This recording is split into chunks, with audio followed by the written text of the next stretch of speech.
Welcome to the Meetings Podcast, the meeting organizer's podcast source for what's new in the meetings and events industry. Meetings Podcast is a conversation with a variety of voices that looks at events, meetings, and media. Meetings Podcast is sponsored by IMEX America, America's worldwide exhibition for incentive travel, meetings, and events.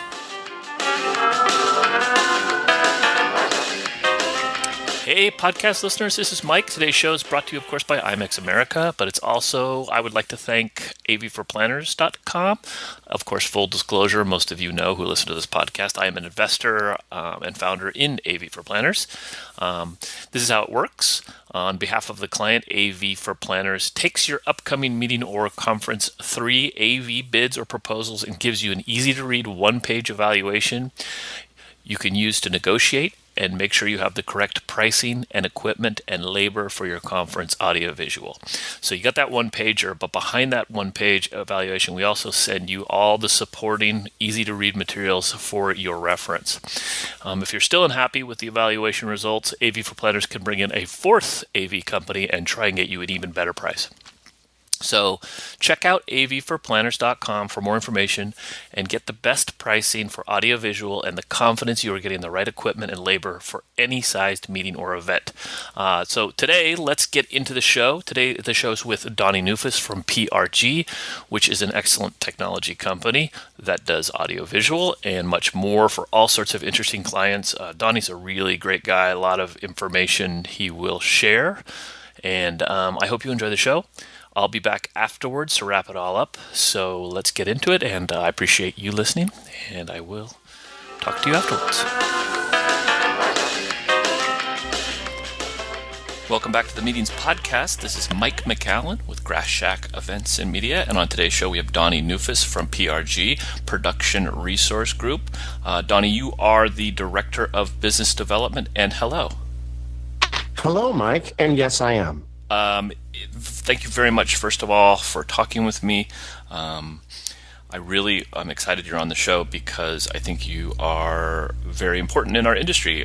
You've introduced me to so many people, and I appreciate that. You really have. Thank you. You know, you're one of those people that I look forward to seeing at a networking event because you're so gracious with introducing me to other people. And it's so funny too, Mike, because you think about how we met. Do you remember how we met? No, I don't. I was thinking of the meetup that we had, but no, I don't know. Tell me. Yeah, that's it. It was your tweet up in Orlando, and I think you and I had met before in passing through my previous job, Erica and John, but it was really, that was the first time you and I ever really hung out was your tweet up in PCMA. True. That's true, and it was that PCMA or that was MPI? That was WUC. I don't remember. They all seem the same to me, but they. I remember John Polliard. Yes, I met him first, and then I met you. Yeah, and it's funny because at the time I was still getting to know a lot of people in the industry. I was still trying to build my network of people, and I met Jill Drury there. Lynn Randall was there with me. All these people who have become not just industry contacts, but have become really good friends. That's kind of the beautiful thing about this industry. And so the fact that you're telling me that I'm introducing you to people, that's a testament to the industry we work in, right? Yeah, it really is. So to get this kicked off, why don't you give me your favorite quote?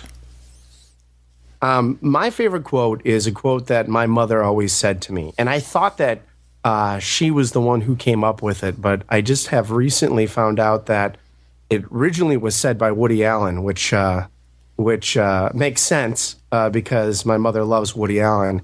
And then I was told that, no, Woody Allen took that from an oldie Yiddish saying. And so I don't know who originated it, but the saying goes, if you want to make God laugh, make plans.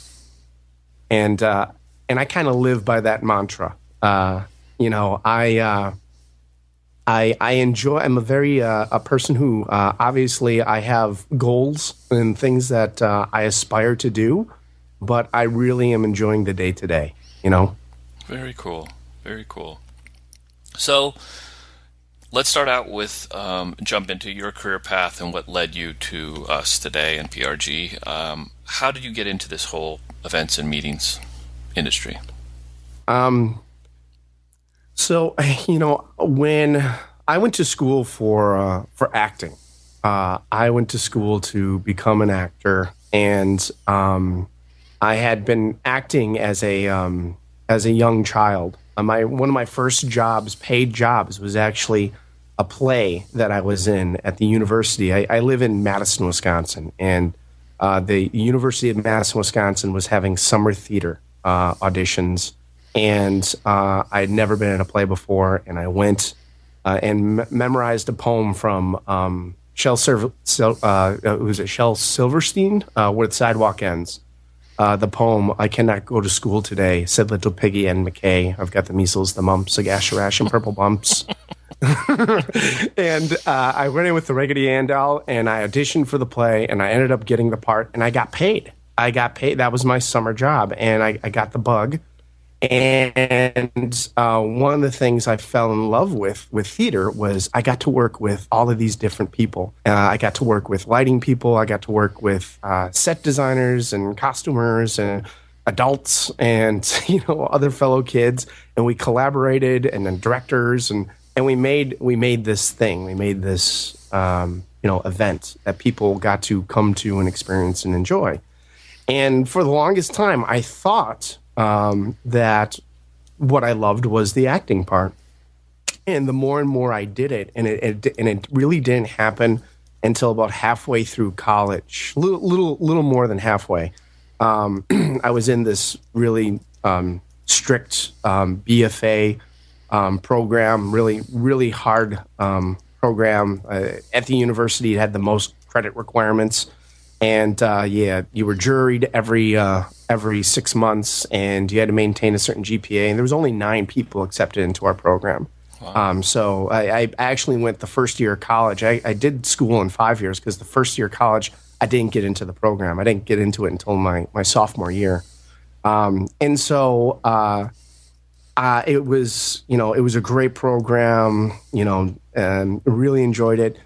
But while I was going to school, I had gotten myself a job. The second week of school, I had gotten a job at the local tech services group for the university. They called it program services, which basically the way that I went to University of Wisconsin-Stevens Point, and the way the university is set up is all of these services that are generally run by full-time state employees.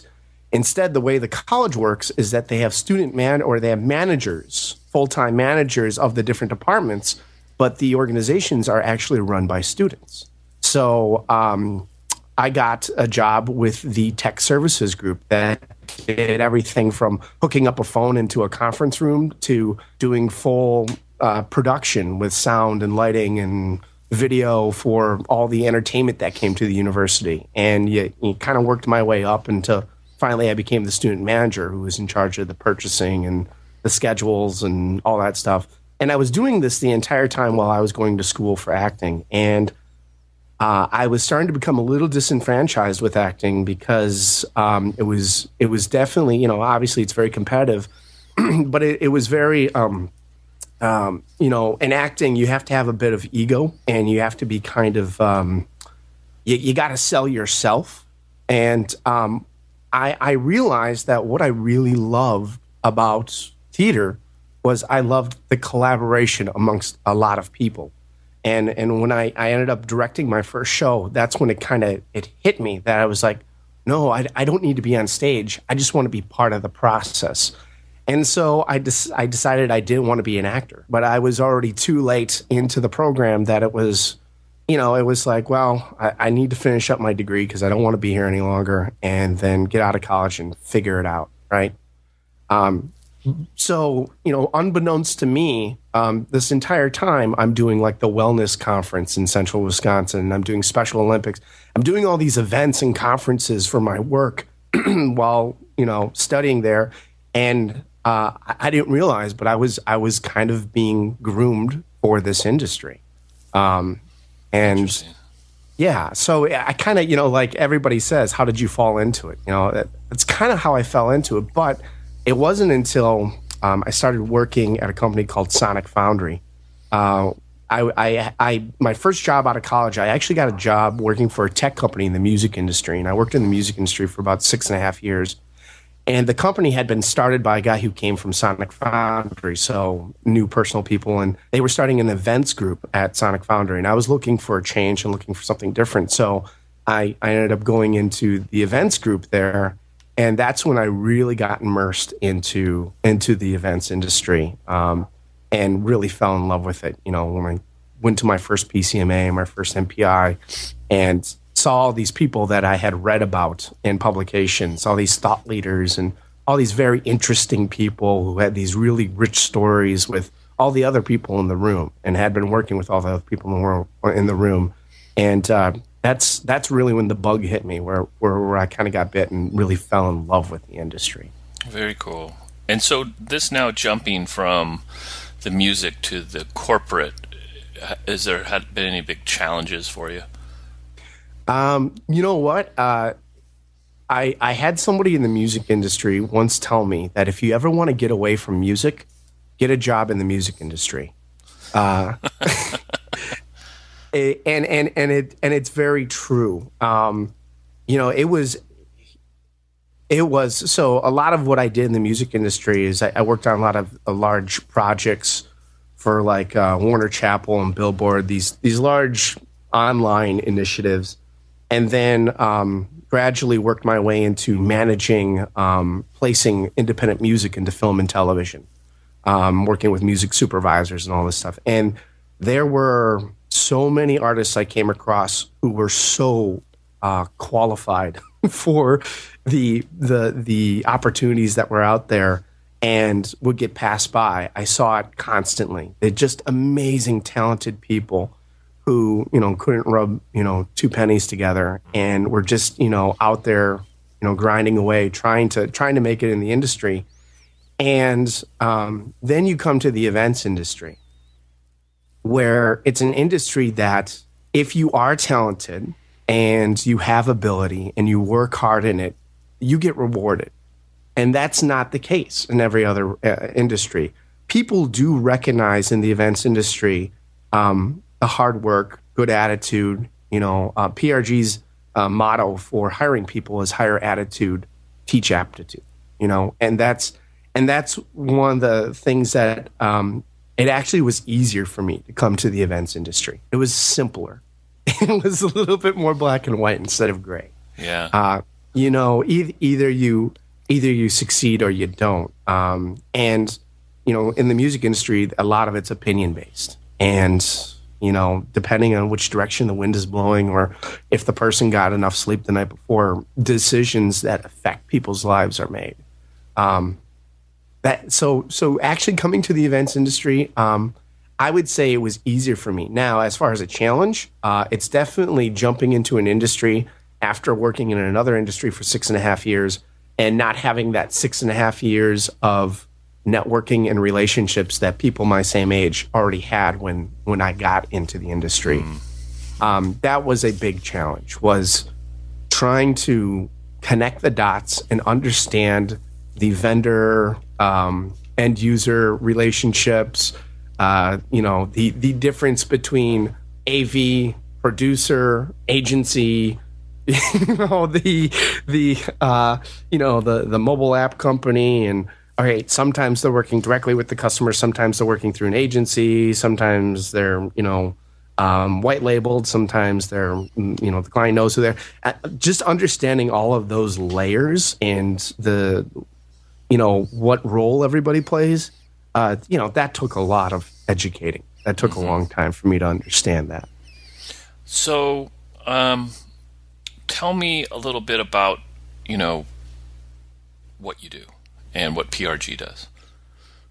Yeah, so PRG, PRG is one of the, if not the largest technology companies for the events and entertainment industry. So the best way to look at PRG is PRG basically is a company with 5 other companies within it, or I should say specialties. So the specialties are the roots of PRG came from theater. Our founder and our owner, Jerry Harris, he patented the chandelier falling in Phantom of the Opera. Oh, really? Yeah, that was his first big claim to fame. So he invented stage automation to that level. The helicopter that comes down Miss Saigon, that was one of Jerry's inventions. What's interesting is Jerry's grandfather was a stage manager in Broadway. Jerry's father was a stage manager in Broadway, and so the family kind of comes from Broadway. And he built his business around supporting theater, and then obviously expanded into other parts, video, lighting, audio, all of those things. From there, built the company and started getting into different markets. So, like for instance, we have a concert touring division. We just, we do the YouTube concerts and Lady Gaga, the large conferences, touring conferences. We have a division that supports that. We have a division that is a special events division. So just recently, the Super Bowl halftime show, we've been doing that for a long time, supporting that. The opening and closing ceremonies of the Olympics, kind of these one-off events in remote locations where generally, something doesn't happen there or something needs to happen there with high production value. That's kind of what that group works on. We have a film and television group. So we support things like live award ceremonies. We do Oscars, Grammys, Golden Globes, Tony Awards, CMAs, any of those kind of live television productions. Generally, PRG is supporting that in a couple different aspects. We also do a lot of lighting for movies and television that we support, primarily in the lighting sector. Although, some of the Avengers movies, I think there's some video elements in there.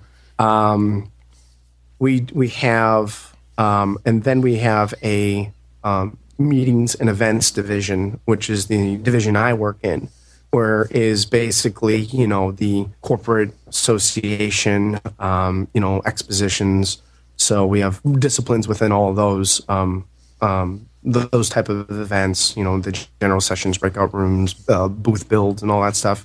And my role there is basically I am an evangelist of PRG, and it is to make people aware of what we do and who we are and our capabilities. So it's building relationships where there are not relationships, or expanding upon some of those relationships. Very cool. Mm-hmm. God, do a lot of stuff. PRG, I didn't know that. And I've worked with PRG for years now for my company, and it's amazing. You talk about the large stuff you guys do, but you guys, PRG's done a lot of just, small shows, corporate shows for us. It's funny when I do a slide deck and showing, capabilities, I'll do a presentation, I'll show all the shiny, fancy stuff, the big stuff we do. And then when it comes to the corporate meetings and events, I show this room that has about 200 chairs in it and has a monitor and some speakers. And I say, I lead with that stuff because it sounds great and it's fancy and all that stuff. But we also do, we do smaller things too. Yeah. We can get you a microphone too. So that's really cool. So where do you see the future? Where do you see yourself evolving with PRG and in the industry? I think one of the exciting things about the events industry right now is I'm a big geek. I'm a huge geek. I'm a guy who builds his own computers, and when the kids are asleep and my wife is upstairs knitting or doing whatever, she's working on her quilt, I'm downstairs playing video games, right? Or working on little online video projects or stuff like that. And for geeks, this is a great time to be in this industry. The company I came from, Sonic Foundry, was a webcasting, enterprise video streaming content capture company. And obviously video and online content is becoming a really necessary tool in the events industry. But, even more than that, with PRG, you talk about all the different things that we do there.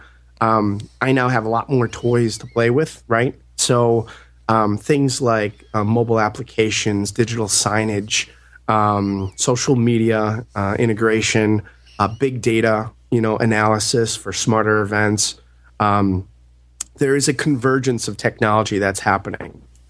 No longer are people saying, I need a microphone and a data projector. They're saying, I need a microphone, a data projector, and I need some digital signage and a mobile app, and I need an online registration system. And by the way, I need all of them to be intelligent and to talk to each other, which, we're figuring out right now, and that's an exciting place to be. So I think what I can contribute to PRG or anybody for that matter is I really like getting into the minutia of that type of technology and helping organizations take that next leap in their strategy for connecting with their customers or their members using these different types of tools, and also helping organizations get smarter about their events, about really finding out ways to engage people, but also ways to do their meeting better every year by going back and looking at the data and figuring out what's effective, what's not effective, and what are different ways to deliver that message. There's just a lot more channels now to deliver a message. It's not simply printing out a flyer and handing that out. It's interesting you say that, because I was thinking about, like, they say our economy is like the rich are getting richer and the poor are getting poorer kind of a thing. I think that a lot about the events, the meetings industry. It seems like the people that are really going for it are really reaching for all the things you're talking about, and there's a lot of people that aren't at all. They just kind of don't care. Do you get that feeling sometimes when you go to some of these meetings? I drop into these meetings, and sometimes I can't believe how bad the technology is. And industry-wise, industry meetings, and I'm like, I can't believe how bad this is. And then on the flip side, there's so many companies that are doing such cool, like you're talking about, integrating everything together, getting the data, figuring out how to make that meeting the best possible thing there is, because that's all big dollars we're talking about. Obviously, everyone who's listening to this knows that, but there's some big money. Yeah, well, I think, yes, I agree with you. You're on the side of it, which that's why we enjoy working with PRG, is because they are pushing things that are stuff that we're not even, realizing that's there sometimes. It's like, oh, have you thought about this? But then there's other clients that are not that way, that are, all budget driven, and we don't need that, and, it's not really worried about those attendees. I think there's a couple things here that come into play here. First thing is what I find, and I find this in organizations that are not changing. I find the attitude, we've always done it this way, and it seems to be working. So we need to, so why change it, right? Because the instantly when people start thinking about technology, they think about, well, this is going to cost more, right? There's a saying, it came from a blog, and I got to steal this from my friend Jim Kelly, where the expression is, has the milk gone bad? And I think organizations every now and then need to reevaluate. I don't think they need to change, but they need to reevaluate and see, is what we're doing, is there an expiration date with the way we're doing things?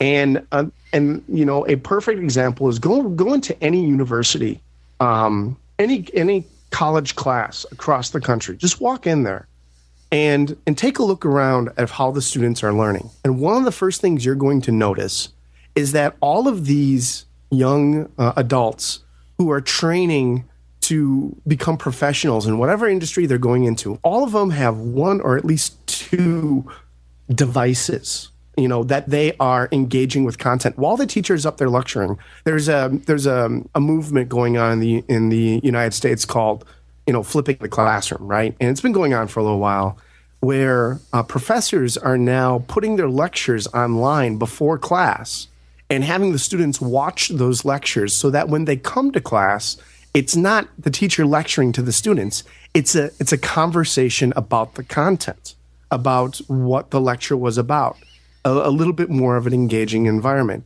Now, this is the way these students are learning right now. So imagine you are a college student who's been learning engaging with technology and a mobile device, and you're having discussions in the classroom, and then you go out and you become a heart surgeon, right? And you go to your association, ACC, Academy of College of Cardiologists, and you go there and you walk into a room and it is somebody who's standing up there and lecturing you for an hour and a half. Now, are you going to be engaged with that person lecturing up there when this entire time you're used to learning a different way, right? Now, I picked ACC on purpose because they are by far one of the most progressive associations when it comes to integrating technology. They by far are the people you need to watch if you're in the association space on how they engage with their members. They're great at that. Look, there's a time and place for people who need to lecture up there, but I guess the point I'm trying to make is with these organizations, there are other people who are competitors to them who are also giving the same content, and if they're adopting the way that people are learning to connect with this content, if they're delivering this content in a way that is friendlier or more comfortable for people coming out of the higher education space that these people are used to, that's where people are going to go to get their content. Even if you have better content, people are going to go with what's familiar. So the argument of we've always done it that way and technology costs money, well, yeah, there's a cost to not doing it too. There's definitely a cost, and you might not see it now, but eventually, there's that saying, I stay the same, but everything around me changes. And you, people are eventually going to, wake up and go, oh, God, we didn't innovate, and now everybody's going to our competitor who is innovating. Right. Now, I'm going to contradict myself right now. Just because there's all this technology out there and all these different ways to deliver content doesn't mean you should do it. Part of my job when working with clients is to guide them to making smart decisions as far as where they spend their money, that it's being used wisely. So just because you can live stream doesn't mean you should live stream. Just because you can have a mobile app doesn't mean you should have a mobile app. You need to, I think the thing is regardless of the technology, you have to first understand what is it you're trying to do. What is it that your organization wants to do?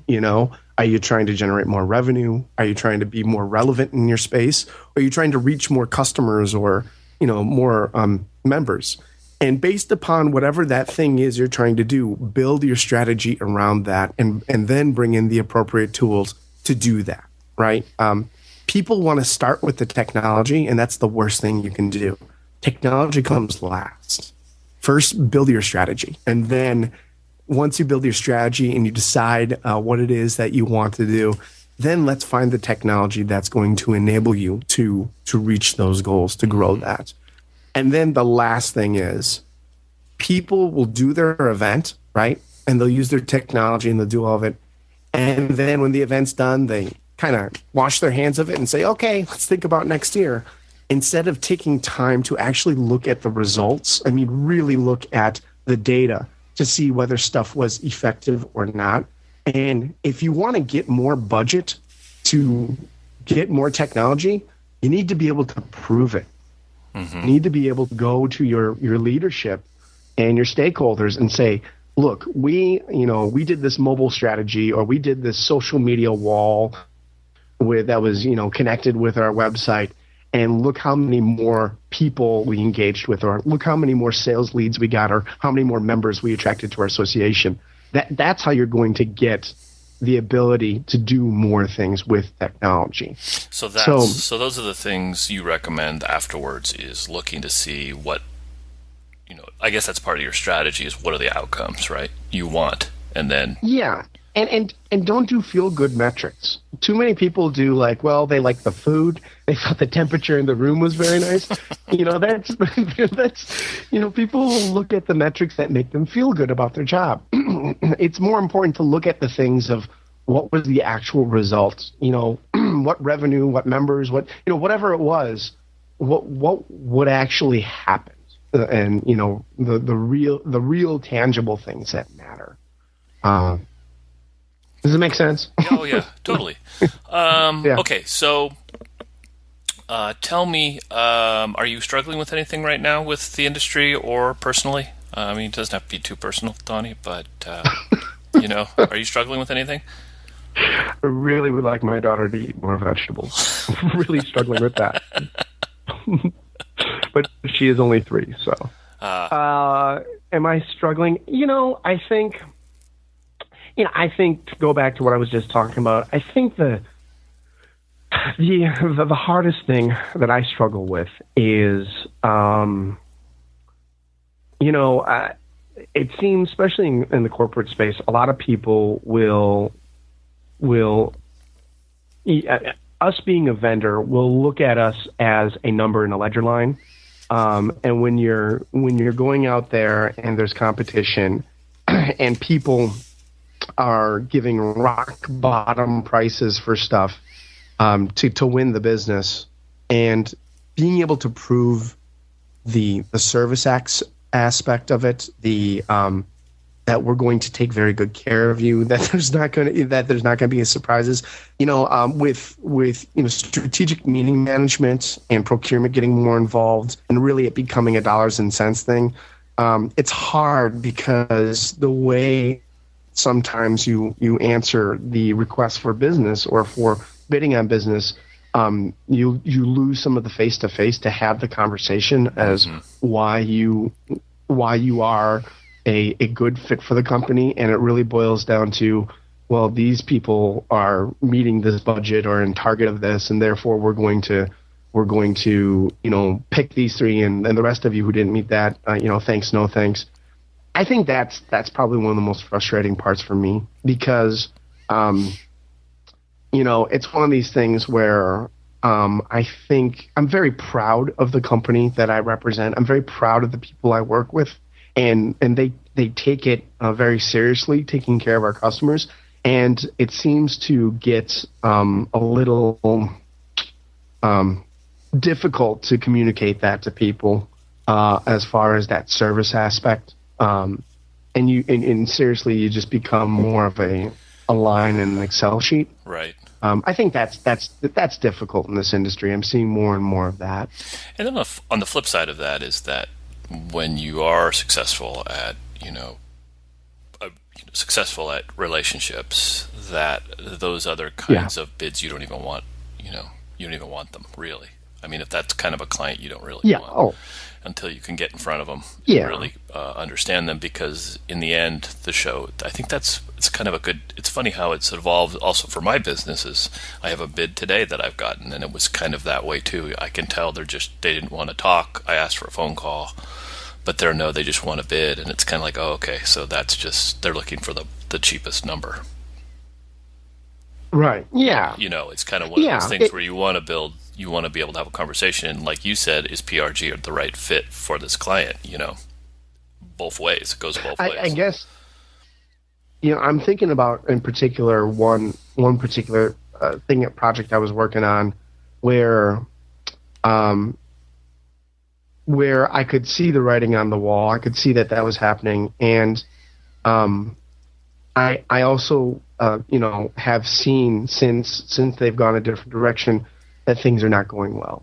And it's hard, because especially when you invest the time into building a relationship with somebody, and you genuinely want them to succeed and care, and you understand things are the way they are. But maybe it's a personal thing with me, maybe it's a problem with me, but I get personally invested. Mm-hmm. I get, especially when I really like the person, and I really get along with them, and then you see what's happening, and it's just it's frustrating because you just wish you could have helped them, and I guess it's kind of like Jeff Foxworthy has a little bit he does about people who put child safety stuff all over their house, to prevent their kids from getting hurt, and he makes the argument that he doesn't do anything. Matter of fact, he saw his son sticking a penny in a light socket and electrocute himself, and he said to him, "That hurt like hell, didn't it? Want to do it again?" And I suppose people do have to learn, but it's one of those things where, especially when you genuinely care about the other organization or the people, that can be kind of hard to watch. But I guess that goes with the business. Maybe I don't know. Maybe I'm too big of a softie. I don't know. That's great. All right, so let's get into some more questions because I think I was telling you this before we got on. You're one of those people that I could probably just talk to all afternoon, but we need to keep this to a manageable amount of time. Sure. So I want to ask some questions about you. So do you these questions are basically just so people can, when I'm talking to successful people, trying to find some kind of things that they might do that other people listening go, hey, I should try that or something like that. That's kind of what I'm getting at. So, and you don't have to answer it. You don't have to answer any of these questions. So you can just go, I don't really have anything. Let's go to the next one. So let's start off with take us through a typical day. Do you have any kind of normal, rituals that you do, or websites you go to, exercise, food? What kind of stuff do you look at on the web? Is there something in the morning you always go to? Well, and so I have a 3-year-old who's going to be turning 4 in April, and I have a son who just turned 1. So anything that is remotely routine is out the window right there for my mornings. That's understandable. It's just yeah. So at this point, my wife and I are in just survival mode when we get in the morning and just trying to get the kids dressed and fed and all that stuff. But as far as work is concerned, I'm a big LinkedIn user. I love LinkedIn. I'm also a person who checks out a lot of the social media. I read people's Twitter accounts, Facebooks, things of that nature. I mean, that's really where I get a lot of my content. And I should also say that my Facebook page, I connect with not just friends and family, but I also connect with our customers and friends in the industry and all that stuff. I'm very regulated on what I allow to be posted to me, as well as the things that I post. I'm very strict about that. What do you mean? So, well, for instance, I generally don't share my opinion online. I stick to kind of facts. My belief is, and this is not just in my professional career, but also my personal belief, is that you should absolutely have an opinion, but I like to share my opinion with somebody face to face, because I think opinions being put somewhere out in the ether of the internet, you don't get a facial expression, you don't get vocal intonation, and it can be misinterpreted, and then you start going down a stupid tornado. I like to share my opinions with somebody while I'm looking at them. That's just me. I just feel like that's the appropriate time and place for it. And then second of all, I don't post just to post. If I'm going to post something, it's something that is important to me, but more importantly, it's something that's going to engage the people who I'm posting it to, and is going to cause them to burn some calories, whether it's just to like it or to comment on it. I want to, it's like the content that you do in an event. You want to make sure all the content that you're delivering is relevant and is good content. And I'm kind of the same way with my social media. So going back to, what I do in the morning, I'm constantly checking out other people's content and seeing what they're posting. It's funny. I was with a friend from PCMA just recently, a guy who works at PCMA, and I was telling him they do a little email every day, which is five little things, snippets about the events industry, and it's articles that they find and post in this email. And I actually read that every day. So it's trends about, air travel or hotels or convention centers or, companies that are merging or, whatever it is. And I actually will read all of those articles, whether they pertain to me or not, just because I like to kind of keep aware of what my other, friends in the industry are dealing with, even if it's not directly affecting me. And then, LinkedIn. I check out LinkedIn quite a bit. And I do a lot of research. I try to, with my job being business development, I try to find organizations or people that the company I work for has no relationship to. And then once I find them, I try to connect the dots and find a relationship back to PRG or back to myself. It's kind of like when I was in college for a semester, I studied in London. And the way I got to learn London was I would get on the tube with a friend. We would take it out to, the far outskirts of London, to some random neighborhood where I didn't know anything about the neighborhood. And then we would spend the day. We do this on a weekend. Then we would spend the day walking back to our house, walking back to our home, forcing us to walk through all the neighborhoods. And understanding, so this is, if you walk down here, this connects to Great Oxford Street, which connects to Great Portland Street, and blah blah blah. And that's how I learned London, was trying to find my way back. And I kind of do the same approach to the relationships that I want to build for PRG.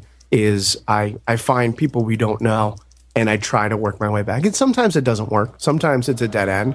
But I find that, everybody says, the more people you meet in this industry, the smaller it gets. And it's amazing how you can find connections between people and go, oh, you knew so-and-so?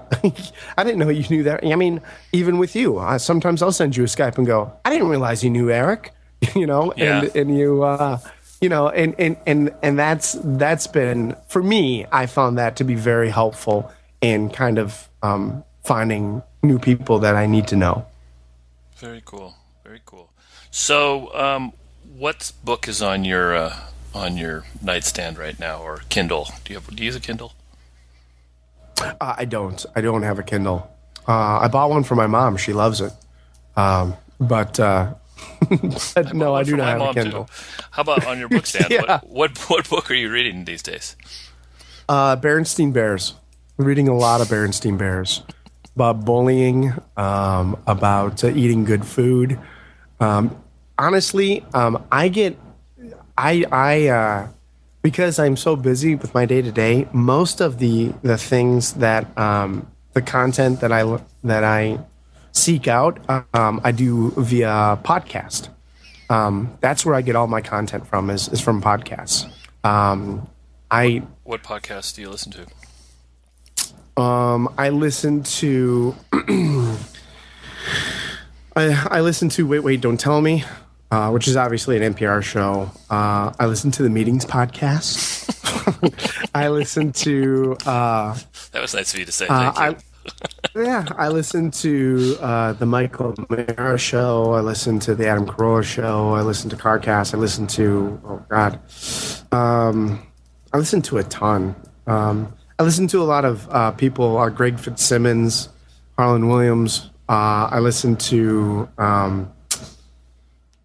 I say Adam Carolla? Yeah, Adam Carolla. Wow, you listen to a lot of podcasts. That's great. I do. Yeah, so anytime that I'm like making dinner or cleaning the house or going out on an errand or just going for a walk, I constantly listen to a lot of content. I'm a radiophile. And all the people who I admire from the radio industry have all kind of gone the podcasting route, and that's where I get the most of my content from. Very cool. Do you listen to music when you are working? Yes, I do. And if so, sometimes. What do you listen to? What kind of music? It's all over the board. Honestly, I listen to we have a station here in Madison called 98 FM, Magic 98. It's one of these stations that carries Delilah, and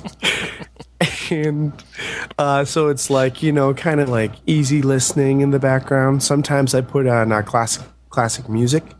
Sometimes I will put on classic rock. Sometimes I'll put on hip hop. Sometimes it just depends what mood I'm in. Depends what I'm doing. But yeah, I generally do listen to music in the background. So, God, I had so many questions for you, but we're kind of running out of time. So I want to get down to the kind of the last couple of questions, if I could. What's the best advice you've ever received? The best advice I've ever received. I actually just recently did a Facebook post about it. I received it from a professor in college. Her name is Dr. Ellen Margolis, who I still stay in contact. She's a wonderful lady. As a matter of fact, she is partially responsible for the trajectory of my life because she cast my wife as my wife in a college play together. We played husband and wife. We actually played husband and wife 3 times in college before we actually tried it for real. How funny. Yeah. So I actually posted a picture of my son and put a little speech bubble by his head and said, "Thank you for making me possible, Ellen." And sent that to her on Facebook. But anywho, that's cute. So when I was in college, the first show I ever directed was a show called The Wager, and it was this 3-act, really serious show. I mean, it had a lot of funny moments in it, but it was a pretty serious show that dealt with infidelity and death and blah blah blah blah and a bunch of stuff like that. And that same semester, the university was bringing in a guest director to direct All My Sons, which is a serious Arthur Miller play. And somebody in the department, I won't say who, somebody in the department told me that I was going to have a very difficult time pulling the show off because all of the quote unquote serious actors, good actors, were going to be used for All My Sons. So it was basically kind of a good luck kid. And I remember Ellen and I was really bumming out about it. And Ellen and I ended up going to this small little central Wisconsin bar called the Airport and sitting there. And I just kind of was venting with her about, was I an idiot to decide to direct this show and do this show for, the semester? And, I've never directed a show before, blah, blah, blah, blah, blah. And she said to me, "Donnie, surround yourself by the people that you love and you'll have nothing but success." And so when I cast the show, I ended up casting a bunch of people who were good friends of mine, people who I really got along with. And that year we had our own little kind of, it was our version of the Tony Awards that we did for the university, for the Student Players Organization. Mm-hmm. And that year, my show that I directed was up against a bunch of other shows. I ended up winning Best Actor, Best Actress, Best Set Design, and Best Show. That's awesome. And it was a testament. So that is the best advice I've ever gotten. And that has influenced a lot of the decisions that I have made professionally, where I have gone to a new job or I have worked at building a relationship with somebody over another person, not necessarily because it was financially the best thing to do, but because I really loved the person or I really loved the people who were part of that organization. And that has seemed to work really well for me, where I work with people who we enjoy spending time together. I would consider you one of those people. That I really love our time together, and we both enjoy what we do, and we enjoy when we do have the opportunities to work together on things and just see each other. That's what I've done in my career, and so far it's worked out. Very cool. So it's surround yourself with the people you love, and you will. What was the last part? And you'll have nothing but success. And you'll have nothing. I'm writing it down. It seems really simple, but it's hard to do. I mean, it's hard to do when you have somebody saying you need to increase, profit by 12% this year, or whatever it is. When you have those pressures, and maybe there is a client or an organization that is more profitable than another one, but they're just absolutely miserable to work with. Right. And right. And in the long run, I have found that I had I'm going to give you a little advice that was given to me. My first boss, and he told me the way you go into a deal is the way you're going to come out of it. And if you're miserable going into it, there's a good chance you're going to be miserable the entire time during it and after it. Interesting. So it's trying to find those relationships that obviously we're a for-profit company, but making sure it's the right people to work with. Right. So what's working for you right now? I know before we started recording, you were telling me a little about Salesforce that you love to use. What's working for you now? Do you have a new app? Vitamin. You have a work hack, time saver. Something you're using that you found lately that you really love. Well, yeah. I mean, obviously, everybody who knows Salesforce, and if you don't know Salesforce, you'll find out about Salesforce. But Salesforce is essential. I have to have Salesforce. I like I said, I don't have a good short-term memory, and Salesforce saves me, reminds me of what it is I'm doing.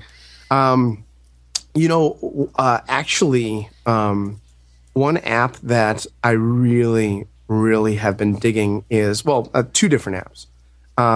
One of them's called. And probably a lot of people already know this app, but I use the calendar Sunrise. I'm not sure if you've ever heard of Sunrise. Sunrise is a calendar that allows me to integrate both my professional and personal life in a central location.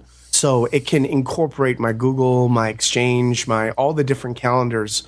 And that's really been great for me in the sense of being able to go to one place to find out everything I got going on. And more importantly, I can share the calendar with my wife so she can see where I'm traveling, my flight numbers, the hotels I'm staying at, all of those things. So she has that information. So when I add it from Egencia into my calendar, it gets added to her calendar too, so she can see what it is I'm up to. That's been a great app. I really, really enjoy. Another one for anybody who travels internationally, or travels and doesn't want to rack up a lot of minutes on their mobile phone. There's an app here. I just turned on some people to it recently called WePhone.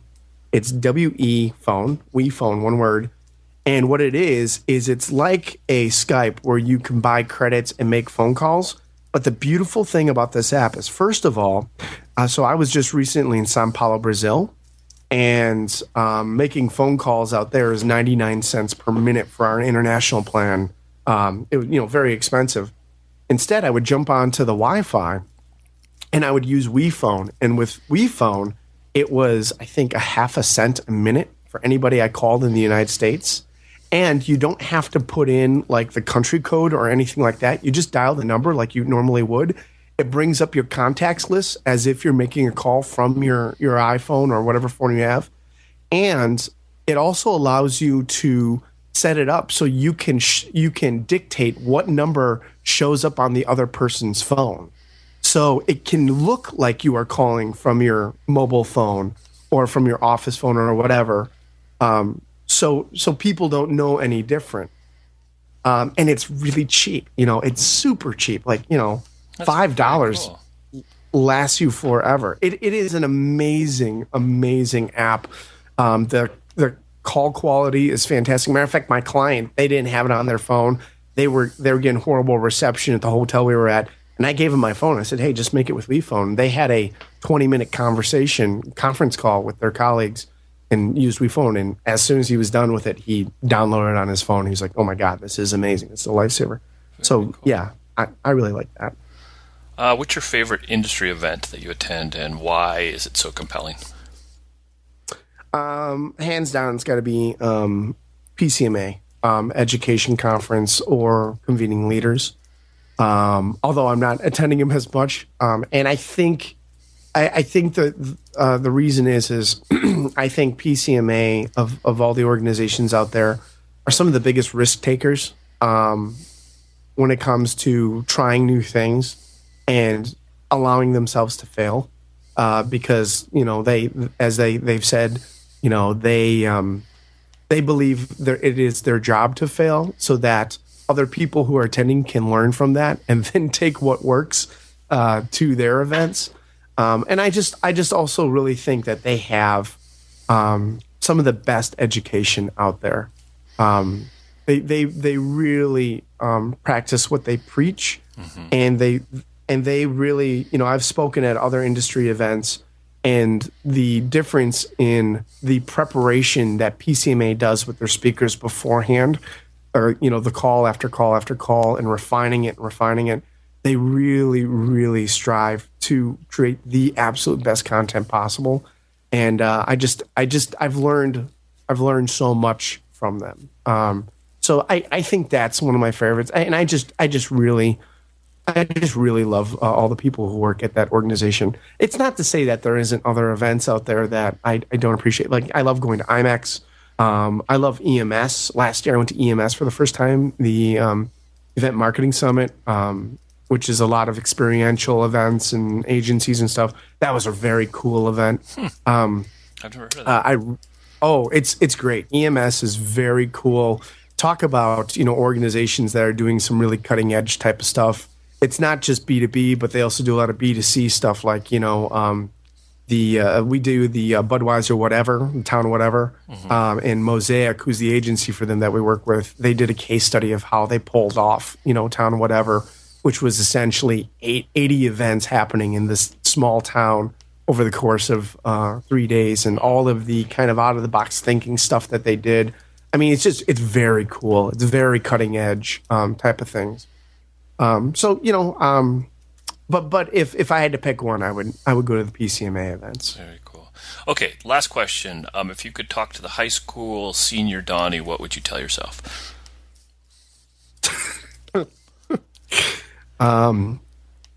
Avoid dating Beth in college. That was a mistake. Oh, that's mean. No, I should. Oh, I hope she's not listening. Oh, God. Oh, no, I know for a fact she's not listening. What would I tell myself? I would. What would I say? That's a great question, Mike. I don't know what I would have told myself. I would have told myself to trust in the process, and I